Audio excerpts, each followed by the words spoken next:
మనం ఒక కొబ్బరికాయ శివాలయానికి పట్టుకెళ్ళాం అనుకోండి, ఆ కొబ్బరికాయ కొట్టి 2 చెక్కలు ఈశ్వరుడికి నైవేద్యం పెట్టి మనకి ప్రసాదంగా సగం ఇస్తారు. ఓ కొబ్బరి చెక్క ఇస్తారు, కాసిన అరటిపళ్ళు ఇస్తారు. ఇస్తే వాటిని తిన్నగా ఇంటికి తెచ్చుకోకూడదు. శివుడి యొక్క నిర్మాల్యాన్ని, ప్రసాదాన్ని విడిచిపెట్టేయకూడదు. చాలా మంది తెలిసి తెలియక ఒక మాట అంటుంటారు, శివాలయం నుంచి ప్రసాదం తెచ్చుకోకూడదు అంటుంటారు. బాగా వినండి, శివాలయం నుంచి ప్రసాదం పట్టికెళ్ళి తీరాలి ఇంటికి. దాన్ని గోడ మీద పెట్టేయడం, నంది దగ్గర పెట్టేయడం, అటువంటి పిచ్చి పనులు చేయకూడదు. ప్రసాద తిరస్కారము బహుదోషము. ప్రసాదాన్ని తిరస్కరించకూడదు.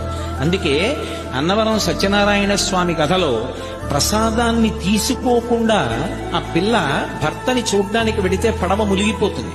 ఒక కథలో ఏమిటి, ప్రసాదం తినకపోతే పడవలో ముంచేసేటంతటి పైశాచికవాదా పరమేశ్వరుడు? అంత పైశాచిక మనస్తత్వం ఉన్నవాడా? కాదు.